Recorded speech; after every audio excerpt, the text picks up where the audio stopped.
भारत में गुज़िश्ता रोज़ जम्मू में आपने देखा कि जाली मुकाबला हुआ, उसमें 4 कश्मीरियों को शहीद किया गया और फिर इल्ज़ाम ये लगाया गया कि वो पाकिस्तानी हैं।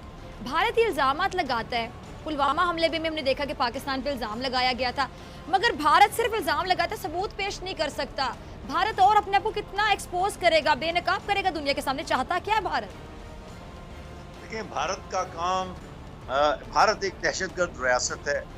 मोदी जी, जैसे कि आपको याद होगा, गुजरात में जब 2000 मुसलमानों को कत्ल किया गया, तो यही मोदी जी जिन पर उस जमाने में अमेरिका ने इन पर अपने मुल्क में दाखिले की पाबंदियां लगाई हुई थी, और वो पाबंदियां असल में इनके पहली बार वजीर आजम मुंतखब होने के बाद तक उन पर नाफिज रही थी। चुनांचे ये एक दहशतगर्द रियासत है, इसका वजीर आजम दहशतगर्द है, कश्मीर पर नाजायज काबिज है। और मुझे तो अफसोस इस बात का है कि पाकिस्तान की हुकूमत किस इंतजार में बैठी हुई है कि आलमी बरादरी आएगी। आलमी बरादरी तो कभी नहीं आएगी, कश्मीरियों का खून गिरता रहेगा। ऐसे 4 नौजवान, क्या 40 और 400 नौजवानों के खून होते रहेंगे, और भारत उनकी लाशों पर नाचता रहेगा और पाकिस्तान पर दहशतगर्दी का इल्ज़ाम लगाता रहेगा। वक्त आ गया है कि हम अमली इक़दाम उठाएं और बाबरी मस्जिद को गिराने वाले दहशतगर्द मोदी और उनकी पार्टी और भारतीय जनता पार्टी, इन सब के ऐसे हिसाब किताब बराबर करें। देखें, अज़रबैजान बहुत छोटा सा मुल्क है, उसने 28 साल इंतज़ार किया, दुनिया की आलमी बरादरी उसकी मदद को नहीं आई, और बिलाखिर उन्होंने एक फैसला कुन कार्रवाई के बाद नगोर्नो कराबाख वापस ले लिया। यही कार्रवाई पाकिस्तान को करनी है। पाकिस्तान की अस्करी कुव्वत बहुत ही ज़बरदस्त उस हालत में है, और हम भारत को बिल्कुल फैसला कुन शिकस्त दे सकते हैं। फर्क सिर्फ इतना है कि फैसला करने वाला हुक्मरान मौजूद नहीं। ठीक है, अरविंद आपकी तरफ आना चाहूंगी। अभी जाली मुकाबले की बात, भारत ने फिर इल्ज़ाम पाकिस्तान पर लगाया है, और भारत का मौक़िफ़ है कि जी LOC से पाकिस्तान वहाँ दहशतगर्द भेज रहा है। अगर ऐसा है तो फिर कश्मीर में इतनी फ़ौज लगाने का क्या फ़ायदा, इतनी सेना लगाने का क्या फ़ायदा, जब वो सरहदों पे खड़े होकर कुछ कर ही नहीं सकते? आपने प्रोग्राम में फिर से दावत दी, इसके लिए आपका बहुत बहुत शुक्रिया। तारिक पीरज़ादा साहब ने जो चार्जेस लगाए हैं यहाँ पे, और ये एक रवायत बन गई है कि जो भी पाकिस्तानी आता है उससे सबसे पहले यही बातें निकलती है, बाबरी मस्जिद, गुजरात और न जाने क्या क्या, माने इसके अलावा कुछ है ही नहीं और बात करने के लिए। मैं उम्मीद कर रहा था कि आज का जो मौजू है हम उसके ऊपर बात करते, ना सिर्फ ये इंडिया पाकिस्तान का हर वक्त जो है एक दूसरे पे इल्ज़ाम तराशी, कोई एक संजीदा गुफ्तगू का आगाज होता तो बहुत अच्छा लगता। खैर, एक गुजरात का वाकया है जिसको मुसलमान बार बार बोलते रहते हैं। मोदी साहब को हमारे अरविंद, मैं आपकी बात काट रही हूँ, संजीदा गुफ्तगू का मुतालबा कर रहे हैं और आपके यहाँ से हर वक्त झूठ बोला जाता है। आप मुझे बताएं, हर वक्त झूठ बोला जाता है। अब ये झूठी जो स्ट्राइक्स के दावे, तो संजीदगी तो भारत में नहीं है, क्या भूल गई है आपने? चलिए आप प्लीज कंटिन्यू कीजिए जी, आप अपनी बात।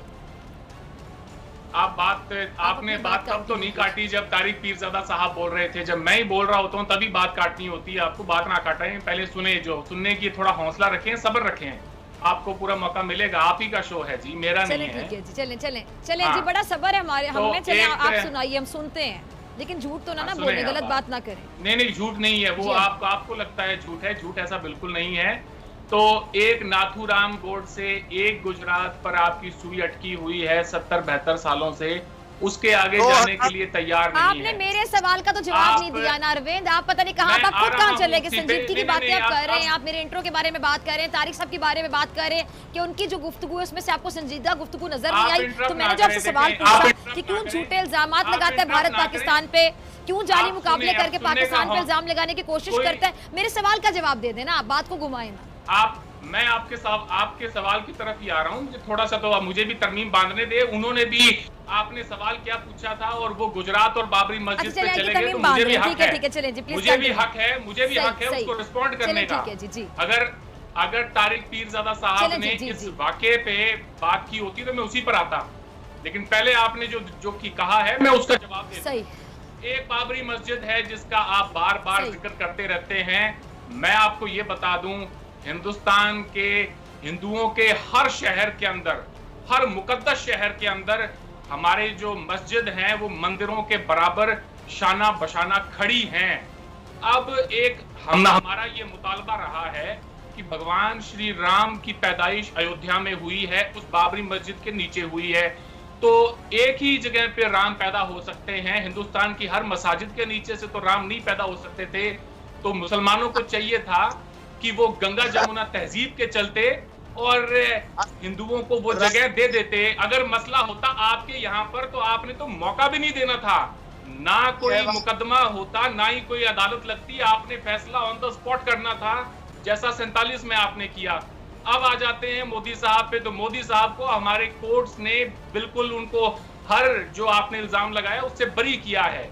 अब बार बार एक जो घिसा पिटा रिकॉर्ड बजाने का कोई मतलब नहीं बनता।